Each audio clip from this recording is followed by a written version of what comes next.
Hi, it's Emma from Women in Golf, and now Jamie is going on to something. So this is a jump mat. So this is going to measure how high you jump. So big fan of golfers doing jumping motions, explosive motions. So it's not just enough to be strong. We also need to be able to express that speed in a fast way. So we're going to do a counter movement jump. So this is something that you can easily practice at home.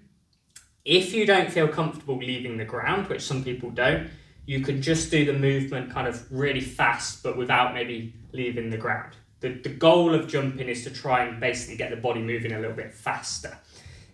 So that has some strong correlations over to club head speed. People that are strong and powerful through the legs tend to be able to hit the ball further. Now we're going to do a counter movement jump. Now, when it comes to correlation to club head speed, it's actually less about jump height and more about pushing down into the ground. So there's a bit of a kind of asterisk of body weight that gets involved here. So if you had two golfers who both jumped 30 centimetres, for example, but one weighed 70 kilos and one weighed 80 kilos, the one that weighs 80 kilos is actually more powerful because they're able to jump the same height but with 10 kilos more mass. So we know that kind of overall mass and actually muscle mass is useful for golf. So it's less about pure height and more about the force that you put into the ground. And is there an actual technique with how you... Well, I mean, obviously I'm thinking you just use arms and legs. So we're going to do... So a counter movement jump, you're not allowed to use your arms. Okay. So your arms are going to be hands are going to be sat on the hips. And you're going to try and jump as high as you can. Now, when you're doing jumps at home, it's important to try and land as properly as possible. So there's something called the athletic position. It's called that because you see it across a wide variety of sports. Very similar position to a goalkeeper in football, maybe a slip fielder in cricket, someone about to take a free throw in basketball. So the athletic position is this kind of position here. So there's a little bit of softness in the knees. There's a little bit of kind of hips pushed back. You feel like you could kind of go left, right, up, down. Very athletic position. So when we land, we're trying to land roughly in that position. And we're trying to land as softly as possible. So the louder the landing, essentially the more force that's having to be absorbed through the body. So if we can land quietly, we can kind of dissipate those forces and keep it a little bit safer. Mm-hmm.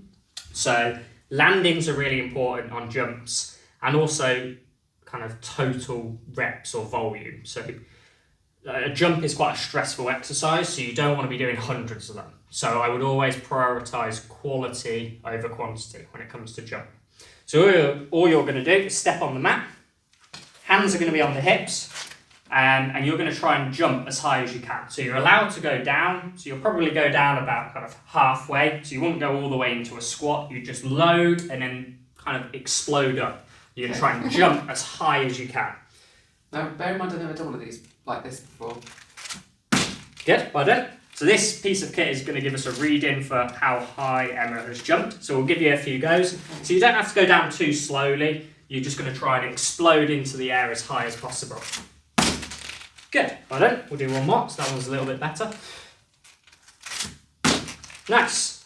So you can see there, you actually take off and land in a pretty similar position. Should I be doing something different? No, that's good, that's perfect. So if we land in the athletic position, that's also the position that we kind of want to take off on as well. So you should land and take off in a pretty similar position. If you're landing kind of bolt upright or you're landing right at the bottom of a squat, you kind of want to try and change that a little bit.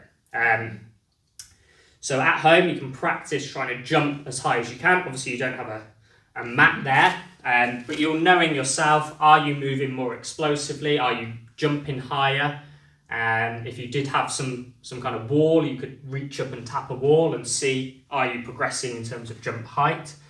But really trying to make sure that you land properly. And again, if you don't want to leave the floor, you could just move up and down really fast. And how many, you said quality over quantity, so how many would you be doing in each time you were trying to... So on kind of jumps 3 to 5 probably max. If your best quality, so if your best Yeah, jumps so what we'd see on this machine here is if you kept jumping, if you'd done 10, 15, your number there would just start to go down. Mm-hmm. You're still trying to jump as high as you can, but your number's going to go down. So if we're training for power, we want to make sure that each jump is really good. So I would rather someone do quality jumps, take a little bit of a break, come back, do some more, than do 10, 15, 20 in a row, because by the time you get so many in, it becomes more of a cardio challenge. You're not jumping as high, you're more fatigued, your risk of landing incorrectly and potentially injuring yourself goes up. So always the caveat on jumps of kind of low reps quality work.